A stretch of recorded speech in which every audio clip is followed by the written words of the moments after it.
नमस्कार बच्चों, Isha classes online education में आपका एक बार फिर से स्वागत है।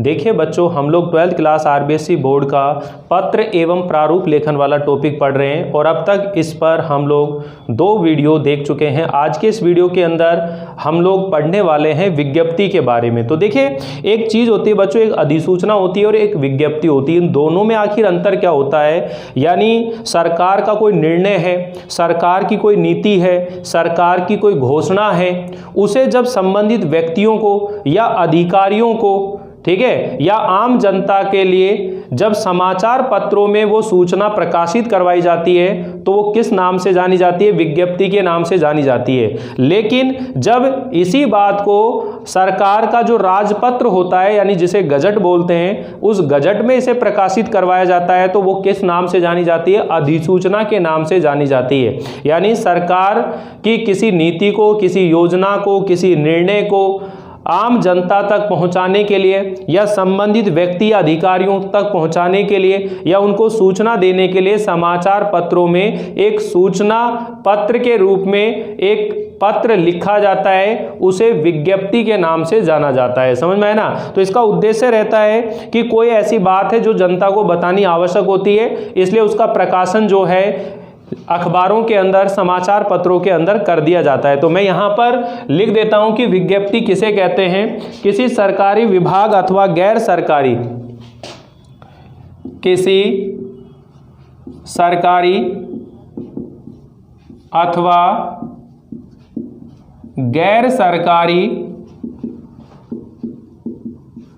सरकारी अथवा गैर सरकारी प्रतिष्ठान द्वारा अपने किसी निर्णय, सरकारी अथवा गैर सरकारी प्रतिष्ठान द्वारा अपने किसी निर्णय, घोषणा,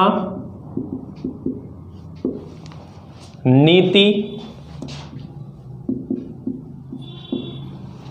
घोषणा, नीति, योजना इत्यादि से संबंधित, नीति, घोषणा, योजना इत्यादि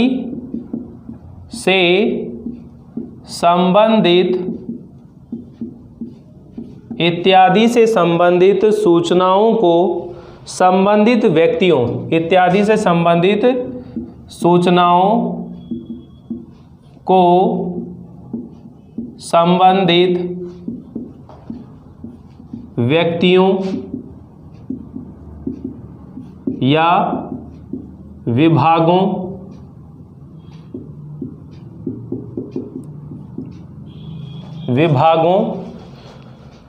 या आम जनता तक पहुंचाने के लिए, या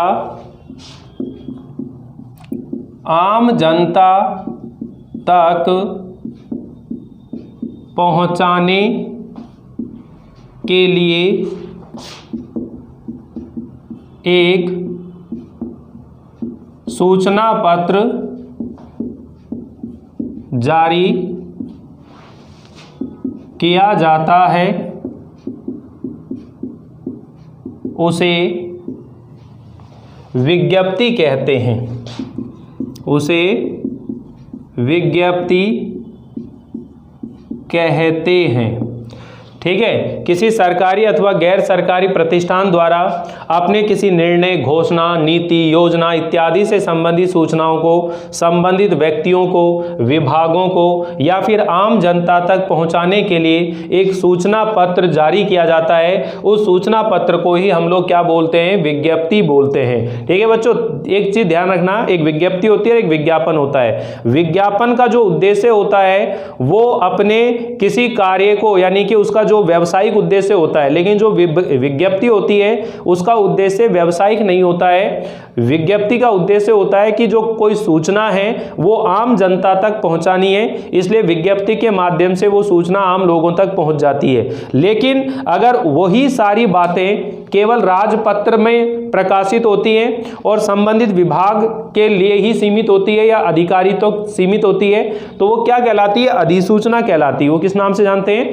अधिसूचना। अब देखिए विज्ञप्ति जब लिखते हैं तो विज्ञप्ति का प्रारूप कैसा है बच्चों? देखो विज्ञप्ति का प्रारूप, तो जब भी कोई विज्ञप्ति लिखी जाएगी तो उसका प्रारूप क्या होगा? यहां पर सबसे ऊपर, यानी सबसे ऊपर विज्ञप्ति जारी करने वाले विभाग या कार्यालय का नाम एवं पता लिखा जाता है। तो सबसे ऊपर ही ऊपर जो है, ये सभी पत्रों के अंदर अपन लोग बात समझ में आ रही है कि सबसे ऊपर हम लोग जो है उस विभाग या कार्यालय का नाम लिखते हैं जहां से वो पत्र जारी किया गया है। तो विज्ञप्ति जारी करने वाला जो विभाग है या कार्यालय है उसका नाम और पता जो होगा वो सबसे ऊपर विज्ञप्ति के रूप में लिखा जाएगा। फिर यहाँ पर जो है क्रमांक आते हैं, जो क्रमांक होता है उसके अंदर कोई भी संख्या लिख सकते हो, और जो यहाँ पर विभाग होगा उस विभाग को संक्षिप्त में उनका पहला अक्षर लिख करके और यहां पर उस विभाग को संक्षिप्त में लिखा जाएगा, तो ये क्रमांक बन जाएंगे। और पत्र का जो दायां भाग होता है इस साइड में आपको क्या लिखनी है? दिनांक लिखनी है, यानी विज्ञप्ति जारी करने की जो दिनांक है वो दिनांक यहां पर लिखी जाती है, और उसके बाद में डायरेक्ट ही जो विज्ञप्ति है उसको लिख दिया जाता है, उसमें कोई भी विषय वगैरह नहीं लिखे जाते हैं। और ये यहाँ पर आपने जब विज्ञप्ति लिख दी तो यहाँ सबसे अंत में विज्ञप्ति जारी करने वाला जो व्यक्ति है उसके क्या आते हैं? हस्ताक्षर आते हैं, और उसका पदनाम आ जाता है, ठीक है, और कार्यालय का नाम आ जाता है, कार्यालय का नाम आ जाता है जहां से वो विज्ञप्ति को जारी किया गया है। तो ये एक विज्ञप्ति का प्रारूप है, बहुत सरल है, सिंपल है, बिल्कुल भी आपको घबराने की आवश्यकता नहीं है। आपको जो बातें सीखनी है वो ये है बच्चों कि हम पत्रों को कैसे लिखें, उन पत्रों की प्रैक्टिस करनी है आप लोगों को। जितने ज़्यादा आप पत्र पढ़ोगे, जितने ज़्यादा आप प्रैक्टिस में लोगे, उतना ही आपका पत्र लेखन का जो ये टॉपिक है वो क्लियर होता चला जाएगा, ठीक है। तो अभी मैं आपके सामने एक दो पत्र का जो प्रश्न है इस विज्ञप्ति के वो मैं आपके सामने लिखता हूँ और उनको लिखने की कोशिश करते हैं। तो एक बार आप इसका स्क्रीनशॉट ले लीजिए, फिर मैं इसे मिटा देता हूं, फिर हम एक विज्ञप्ति का जो प्रश्न है उसे हम लोग नोट करते हैं। तो यहां इसे मैं मिटा देता हूं, आपने नोट कर लिया होगा। तो विज्ञप्ति का जो प्रारूप है वो आपको समझ में बैठ ही रहा है कि सबसे ऊपर ही ऊपर हम लोग कार्यालय का नाम लिखते हैं, फिर कार्यालय के नाम लिखने के बाद में उसका पता भी आ जाता है, और पत्र का जो बायां भाग होता है, बाईं तरफ जो है वहां पर विज्ञप्ति के जो कार्यालय जारी कर रहा है उसका क्रमांक बनाना है आपको, वो क्रमांक आप लोग बना देंगे। और उसी के साथ साथ हम लोग जो है विज्ञप्ति लिखना शुरू कर देंगे कि किस विषय के ऊपर विज्ञप्ति लिखवाई जा रही है। ये सब क्वेश्चन में दी गई होती है। और विज्ञप्ति का जो अंत होता है वो होता है कि जो विज्ञप्ति जारी करने वाला अधिकारी होता है उसके हस्ताक्षर आ जाते हैं, उसका जो पद नाम होता है वो आ जाता है, और कार्यालय का नाम आ जाता है जिस कार्यालय से वो विज्ञप्ति जारी की गई है। तो चलिए देखते हैं आगे। एक क्वेश्चन मैं आपके सामने नोट कर देता हूं और उसी के साथ साथ हम लोग विज्ञप्ति भी लिखते हैं। पहले एक छोटी सी विज्ञप्ति को नोट कर रहे हैं। राजस्थान विश्वविद्यालय जयपुर की ओर से, ये प्रश्न है, राजस्थान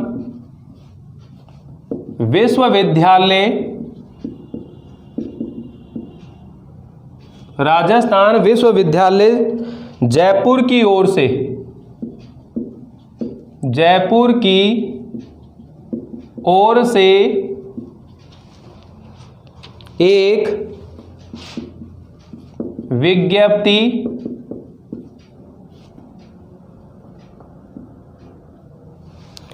विज्ञप्ति प्रारूप तैयार कीजिए।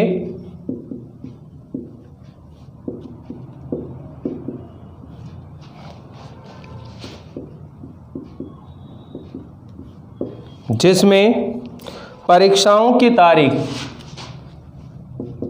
जिसमें परीक्षाओं की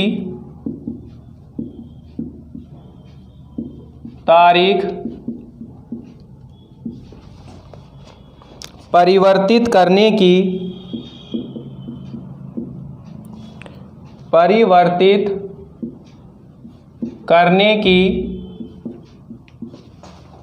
सूचना दी गई हो, जिसमें परीक्षा की जो तारीख है वो परिवर्तित यानी बदलने की सूचना दी गई हो। तो देखिए, राजस्थान विश्वविद्यालय जयपुर की ओर से एक विज्ञप्ति का प्रारूप लिखना है। तो विज्ञप्ति को जारी करने वाला जो कार्यालय है वो कौन सा हो गया? विश्वविद्यालय हो गया, यानी राजस्थान विश्वविद्यालय हो गया। पता में क्या लिखेंगे? जयपुर लिखेंगे, ठीक है। और देखिए, परीक्षा यानी कि पहले ये समझिए कि पहले 10 मार्च से परीक्षा हो रही थी, लेकिन किन्हीं कारणों की वजह से परीक्षा अब 10 की बजाय 25 तारीख से होगी।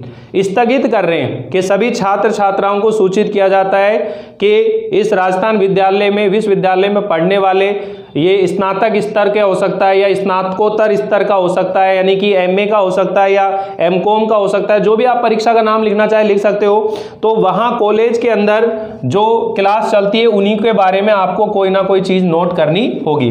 तो सबसे पहले देखिए, विज्ञप्ति जारी करने वाला जो कार्यालय है या विभाग है वो कौन सा है? राजस्थान विश्वविद्यालय। तो सबसे ऊपर आप लोग जो है इस तरह से नोट कर देंगे ये विज्ञप्ति, और ऊपर लिख देंगे यहाँ पर राजस्थान विश्वविद्यालय जयपुर। राजस्थान विश्वविद्यालय जयपुर, ये आप लोग इस तरह से नोट कर देंगे। और फिर हम लोग लिखेंगे यहाँ पर क्रमांक। तो क्रमांक के अंदर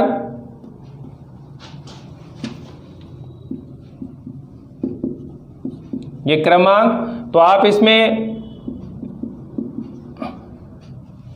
लेकिन ऐसे लिखेंगे तो इसका मतलब तो राजकीय विद्यालय हो जाएगा। आप ये लिखेंगे राजस्थान और विश्वविद्यालय हो गया। तो ये शॉर्ट में हो गया। और यहाँ कोई भी संख्या आप लिख सकते हो जो आपकी इच्छा हो, ठीक। इस तरह से यहाँ पर आप लिखेंगे दिनांक। तो दिनांक यानी कि जिस तारीख से विज्ञप्ति आप जारी कर रहे हो उसी तारीख को आप लिख देंगे, यानी कि 4 मार्च 2020 ये विज्ञप्ति जारी करने की तारीख होगी। विश्वविद्यालय द्वारा आयोजित, अब देखिए क्या लिखेंगे यहाँ पर? विश्वविद्यालय द्वारा आयोजित, विश्वविद्यालय द्वारा आयोजित एमए, एमकॉम,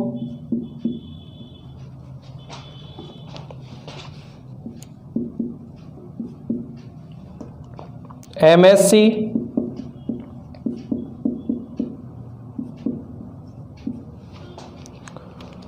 की लिखित परीक्षाएं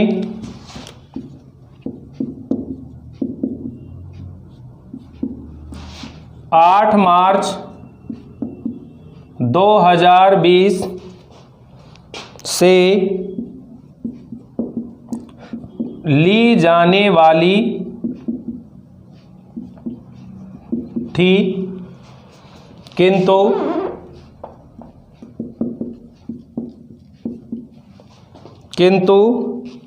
किन्हीं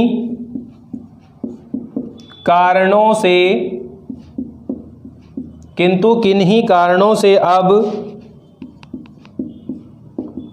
15 मार्च 2020 से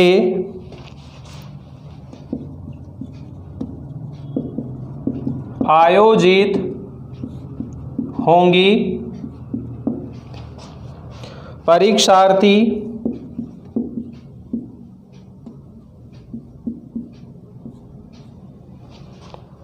अपना प्रवेश पत्र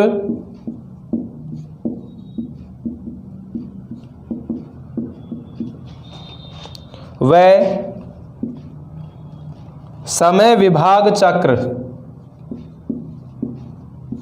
समय विभाग चक्र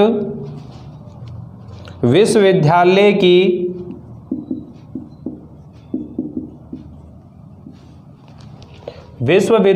की वेबसाइट से डाउनलोड कर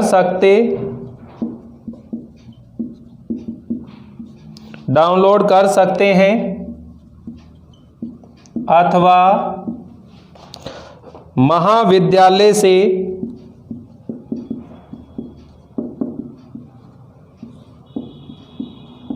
संपर्क कर सकते हैं। ठीक, अब यहाँ ये लिख दिया आपने, और विज्ञप्ति जारी करने वाला जो है यहाँ पर कोई भी अधिकारी का नाम नहीं दे रखा है, तो आप यहाँ पर कै खे गे ऐसे करके छोड़ दो, यानी कि XYZ इसका मतलब हो गया, कै खे गे XYZ। और इसके बाद में यहाँ पर अधिकारी का लिखेंगे तो परीक्षा नियंत्रक,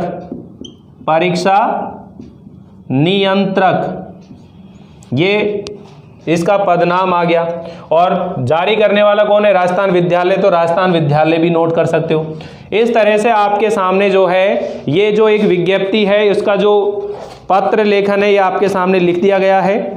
एक और नोट करते हैं, पहले आप इसका स्क्रीनशॉट ले लीजिए, बिल्कुल आराम से समझने की कोशिश करें कि राजस्थान विश्वविद्यालय की ओर से एक विज्ञप्ति प्रारूप को तैयार कीजिए जिसमें परीक्षाओं की तारीख जो है वो परिवर्तित करने की सूचना दी गई है। तो आप बिल्कुल आराम से लिखें भाई, विभाग का नाम आ जाएगा ऊपर ही ऊपर, जिस विभाग की ओर से जारी होती है, फिर क्रमांक आ जाएंगे, फिर दिनांक आ जाएगी, फिर लिखेंगे जो सूचना है, सूचना को सिंपल तरीके से लिखना है। विश्वविद्यालय द्वारा आयोजित MA, MCom, MSc की जो लिखित परीक्षाएं हैं वो 8 मार्च 2000 से ली जाने वाली थी, किंतु किन्हीं कारणों से अब 15 मार्च 2020 से आयोजित होंगी। परीक्षार्थी अपना प्रवेश पत्र समय विभाग चक्र विश्वविद्यालय की वेबसाइट से डाउनलोड कर सकते हैं अथवा महाविद्यालय से संपर्क कर सकते हैं। ये उसके हस्ताक्षर की जगह आ गई और ये पद नाम आ गया। और एक बार स्क्रीनशॉट और ले लीजिए बच्चों। फिर हम लोग एक जो विज्ञप्ति है उसे और लिखते हैं और इसे जानने की और अच्छे से कोशिश करते हैं। जितने ज़्यादा हो सकते हैं बच्चों आप लोग तो प्रश्न करने की कोशिश करें और उतना ही आपको अच्छे से समझ में भी आएगा ये चीज़ें। विज्ञप्ति और निविदा और अर्ध सरकारी पत्र, ये 3 तरह के पत्र ही आपको सीखने हैं। इन्हीं में से कोई एक पत्र आपको एग्जाम में मिल जाएगा।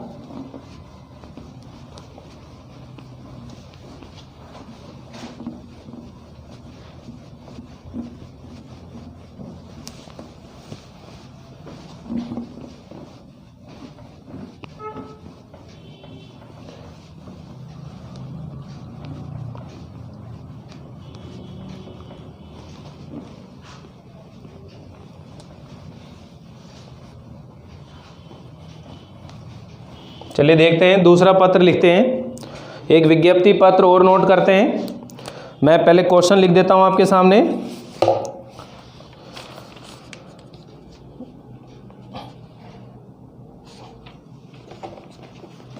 चलिए क्वेश्चन है, पंजाब नेशनल बैंक। क्या प्रश्न है बच्चों? यहां आप लोग नोट कर लेंगे इस प्रश्न को। प्रश्न संख्या दूसरी है इसकी, ये पंजाब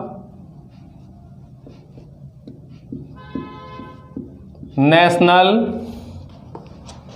बैंक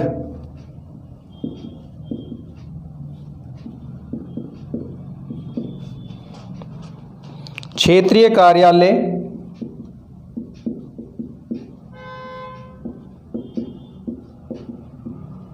जयपुर, क्षेत्रीय कार्यालय जयपुर की ओर से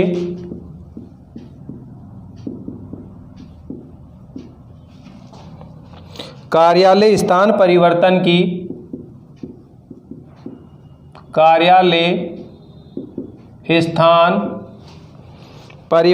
की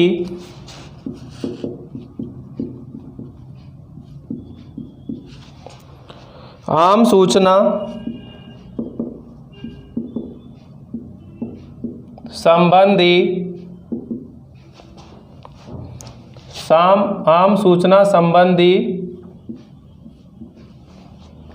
एक विज्ञप्ति का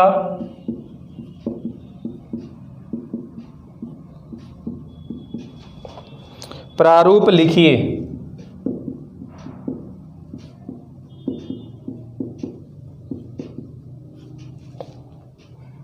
एक विज्ञप्ति का प्रारूप लिखे, यानी कि पंजाब नेशनल बैंक क्षेत्रीय कार्यालय जयपुर की ओर से आपको कार्यालय का जो स्थान है वो परिवर्तित हो गया, इसकी सूचना के लिए एक विज्ञप्ति लिखनी है।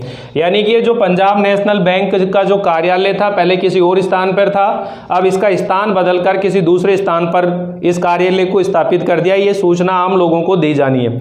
तो यहाँ पर देखिए विज्ञप्ति जारी करने वाला कौन हो गया, पंजाब नेशनल बैंक क्षेत्रीय कार्यालय जयपुर। ये तो ऊपर ही ऊपर आप लिख देंगे विज्ञप्ति लिख करके, यहाँ ऊपर ही ऊपर क्या नोट करना होता है, विज्ञप्ति। और ऊपर ही ऊपर हम लोग लिखते हैं कि किस विभाग के द्वारा वो विज्ञप्ति जारी की गई है। तो यहाँ विज्ञप्ति जारी करने वाला जो विभाग है वो है Punjab national bank. Punjab national bank क्षेत्रीय कार्यालय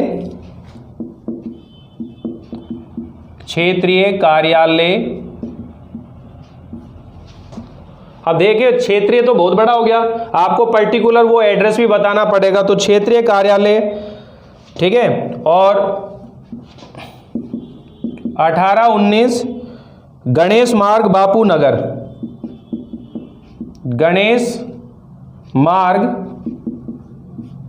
बापू नगर जयपुर। तो ये एड्रेस आ जाएगा। ये एड्रेस अपनी तरफ से डालना होता है कि पंजाब नेशनल बैंक है क्षेत्रीय कार्यालय, लेकिन वो कहाँ है, 1819 गणेश मार्ग बापू नगर, ये स्थान हो गया यहाँ पर एक तरह से, और जयपुर। फिर यहाँ आप लोगों को क्रमांक लिखने होते हैं। तो ये जो क्रमांक है आप यहाँ नोट कर देंगे, क्रमांक। इसको थोड़ा सा इधर ले लेते हैं क्योंकि थोड़ा सा ये बड़ा पड़ेगा आपको लिखने में। तो यहाँ ये क्रमांक नोट कर दिए, और क्रमांक के अंदर वही मैंने कहा था कि आप इसको संक्षिप्त में लिख सकते हो। तो पंजाब नेशनल बैंक हो गया, तो पंजाब नेशनल और बैंक, ठीक है। और ये कोई भी संख्या आप लिख सकते हो यहाँ पर, ये आपके क्रमांक बन गई। और इस साइड में आप क्या कर देंगे, दिनांक लिख देंगे। दिनांक जो है जिस तारीख को आप पत्र लिख रहे हो वो तारीख आप लिख सकते हो, यहाँ पर नोट कर सकते हो। तो आपने 25/10 इस तरह से नहीं लिखेंगे, आप ये लिखेंगे 25 नवंबर 2020। अब देखिए सर्वसाधारण को सूचित किया जाता है, यानी कि सभी लोगों को सूचित किया जाता है। सर्वसाधारण को सूचित किया जाता है, सर्वसाधारण को सूचित किया जाता है कि पंजाब नेशनल बैंक का क्षेत्रीय कार्यालय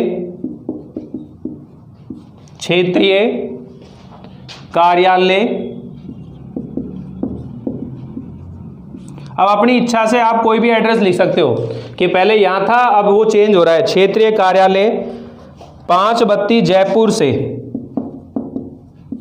5 बत्ती जयपुर से,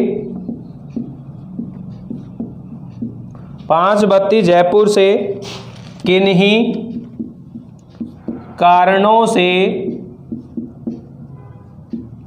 कारणों से दिनांक 31 अक्टूबर 2020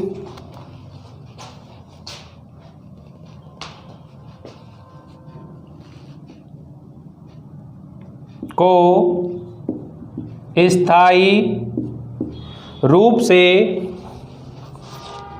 स्थायी रूप से बंद कर दिया जाएगा। रूप से बंद कर दिया जाएगा।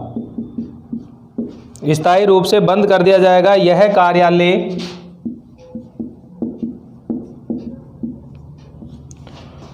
1 नवंबर से, ये अक्टूबर ही लिख देते हैं यहाँ, ठीक है, क्योंकि अपन ये पहले की घटना लिख रहे हैं, अक्टूबर, ठीक है। यह कार्यालय 1 नवंबर से 1 नवंबर 2020 से 1 नवंबर 2020 से 18-19 गणेश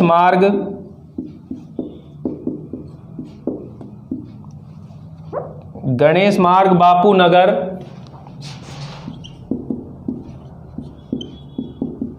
जयपुर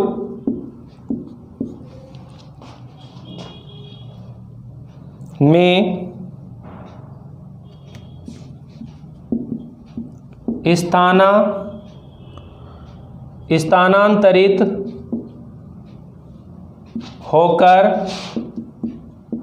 स्थानांतरित होकर कार्य संचालन करेगा।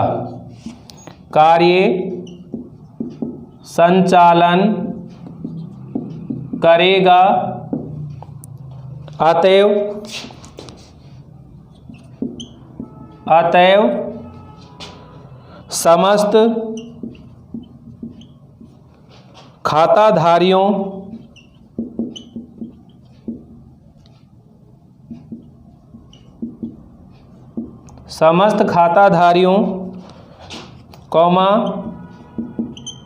जमाकर्ता ग्राहकों एवं अन्य बैंक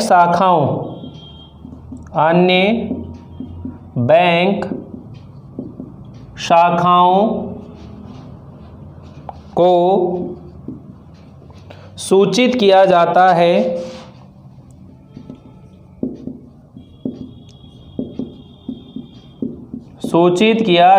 है कि उक्त तिथि से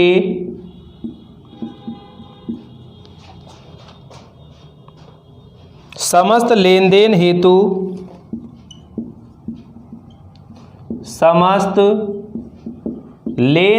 हेतु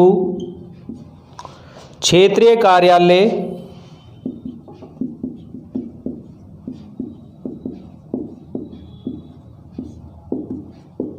18-19 गणेश मार्ग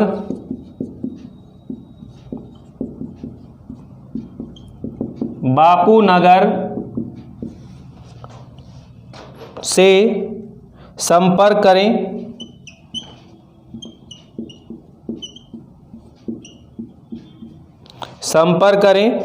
असुविधा के लिए खेद है। असुविधा के लिए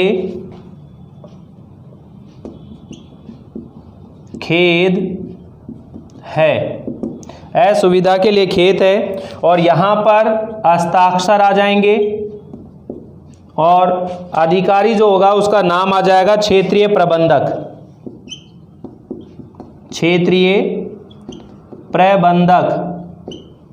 ठीक है, तो यहाँ इस चीज़ को आप लोग जो हैं बिल्कुल अच्छे से नोट कर लें।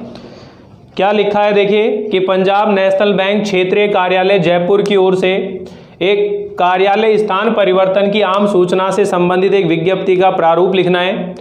तो पंजाब नेशनल बैंक क्षेत्रीय कार्यालय यहाँ जाएगा, एड्रेस आ जाएगा कि अब ये कहाँ पर स्थापित हो गया है। ये जगह आ गई कि गणेश मार्ग बापू नगर जो है वहाँ पर ये क्षेत्रीय कार्यालय स्थापित हो गया है। ये क्रमांक आ जाएंगे, पंजाब नेशनल बैंक 340 संख्या होगी, कोई भी डाल देना। यहाँ दिनांक हो जाएगी, जिस तारीख को आप लिख रहे हो आप 25 अक्टूबर लिखो, 23 अक्टूबर, कुछ भी लिखो आप, आपकी इच्छा है।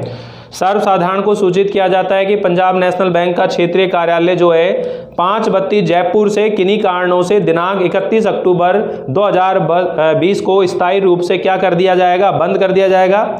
और अब ये जो कार्यालय है वो 1 नवंबर 2020 से 18-19 गणेश मार्ग बापू नगर जयपुर में स्थानांतरित होकर कार्य संचालन करेगा। अतएव समस्त खाताधारियों को, जमाकर्ता ग्राहकों को और अन्य बैंक शाखाओं को सूचित किया जाता है कि उक्त तिथि से समस्त लेन देन हेतु क्षेत्रीय कार्यालय 18-19 गणेश मार्ग बापू नगर से संपर्क करें। और असुविधा के लिए क्या है, खेद है, और हस्ताक्षर आ जाएंगे क्षेत्रीय प्रबंधक के। तो एक बार आप स्क्रीनशॉट ले लीजिए इसका, ताकि आप लोग इसे अच्छे से सीख सकें। अब यहाँ देखिए बच्चों कि हमारे कोर्स के अंदर जो पत्र हैं उन पत्रों को हम लोग कंप्लीट कर चुके हैं। 3 तरह के पत्र हैं, अर्ध सरकारी पत्र हैं। तो अर्ध सरकारी पत्र का जो प्रारूप होता है उसके अंदर भी सबसे ऊपर ही ऊपर कार्यालय का नाम आप नोट कर सकते हैं, फिर क्रमांक आता है, दिनांक आती है, फिर संबोधन आ जाता है और फिर हम पत्र लिखते हैं डायरेक्ट। लेकिन अर्ध सरकारी जो पत्र होता है उसमें मैंने बता दिया संबोधन में महोदय शब्द नहीं आएगा, बल्कि प्रिय, प्रियश्री, सुश्री, मेरे प्रिय, ठीक है, या श्रीमान, महोदय, ऐसे शब्दों का प्रयोग किया जाता है। और वहाँ किस तरह से हम लोग लिखते हैं अर्ध सरकारी पत्र, किसी कार्यालय के अंदर, किसी विभाग के अंदर कोई अधिकारी जो अपने समान स्तर का जो अधिकारी होता है उसको लिखता है, ठीक है, और किसी विषय के ऊपर वो व्यक्तिगत रूप से राय लेना चाहता है तो वहाँ पर वो जो है अर्ध सरकारी पत्र लिखा जाएगा। दूसरे नंबर पर हम लोगों ने निविदा के बारे में पढ़ा। निविदा यानी कि टेंडर होता है, यानी कि किसी भी कार्यालय, चाहे वो कार्यालय सरकारी हो या गैर सरकारी हो, अपने कार्यालय में किसी सामान की आपूर्ति करवाना चाहता है या किसी चीज़ की मरम्मत करवानी है या अपने किसी सामान की नीलामी करवानी है, तो उस काम को कर सकने वाले जितने भी व्यक्ति हैं या जितनी भी फर्म हैं, संस्थाएं हैं जो उस काम को कर सकती हैं, उनके लिए समाचार पत्रों में सूचना देने के लिए एक पत्र जारी किया जाता है, जिसे किस नाम से जाना जाता है, निविदा के नाम से जाना जाता है। किस नाम से जाना जाता है, निविदा के नाम से जाना जाता है। और तीसरे नंबर पर जो है आज हम लोग पढ़ रहे हैं जिसका नाम है विज्ञप्ति। तो विज्ञप्ति के अंदर भी क्या होता है, ये भी समाचार पत्रों के अंदर आती है, लेकिन इस विज्ञप्ति के अंदर क्या होता है कि सरकार की कोई नीति है, सरकार की कोई योजना है, सरकार की कोई घोषणा है, ठीक है, उसे आम जनता तक पहुंचाने के लिए समाचार पत्रों में एक सूचना पत्र प्रकाशित किया जाता है। और समाचार पत्रों में प्रकाशित होने वाला ये जो पत्र है ये विज्ञप्ति के नाम से जाना जाता है। किस नाम से जाना जाता है, ये विज्ञप्ति के नाम से जाना जाता है। तो यहाँ हमारे व्याकरण के जो टॉपिक है वो कंप्लीट हो जाते हैं बच्चों। अब जो रहे हैं निबंध, निबंध को हम लोग बाद में करेंगे। अब हम लोग बुक शुरू करेंगे और बुक के अंदर टोटल अगर हम बात करें तो 2 बुक है हमारी, एक सृजन बुक है और जो दूसरी बुक है वो है पीयूष प्रवाह। तो आज से यानी कि नेक्स्ट टाइम जब भी आपको वीडियो मिलेंगे तो बुक की हम लोग क्या करने वाले हैं, शुरुआत करने वाले हैं और वहां पर आपको बुक के वीडियो मिलेंगे। तो आप लगातार कंटिन्यू ये वीडियो देखते रहें, पूरा वीडियो ध्यान से सुने, लिखें, अपने रजिस्टर में नोट कर लें और इसी तरह से आप लोग क्लास के साथ बने रहें। आगे आपको पूरा कोर्स यहाँ मिलने वाला है और आप अपनी पढ़ाई को यथावत, यानी सबसे ज़रूरी है कि आप उसमें कंटिन्यूटी रखें। डेली आप लोग एक वीडियो ज़रूर देखें ताकि आपको जो चीज़ पढ़ाई जा रही है उसका जो क्रम है, कंटिन्यूटी है, वो आपके साथ बनी रहे। आप इस तरह से पढ़ें कि जैसे आपकी रेगुलर क्लास लगती है, स्कूल में जाकर आप लोग पढ़ाई करते हो, उसी तरह से आप सोचो कि अब आपके घर पर टीचर आपको पढ़ाने के लिए आ गए हैं और आप घर पर बैठकर अपने टीचर से पढ़ रहे हो। आप अपने रूम में अकेले हो, आपके पास मोबाइल है, लैपटॉप है, जो भी है, आप आराम से पढ़ाई करिएगा मस्त से। और आपको ये वीडियो कैसे लग रहे हैं ज़रूर बताएं। और इस चैनल पर अगर आप नए हैं तो एक बार सब्सक्राइब ज़रूर कर दीजिए ताकि आपको समय पर नोटिफिकेशन मिलते रहें। मिलते हैं अगली बार अगले विषय को लेकर, तब तक के लिए थैंक यू, बाय बाय।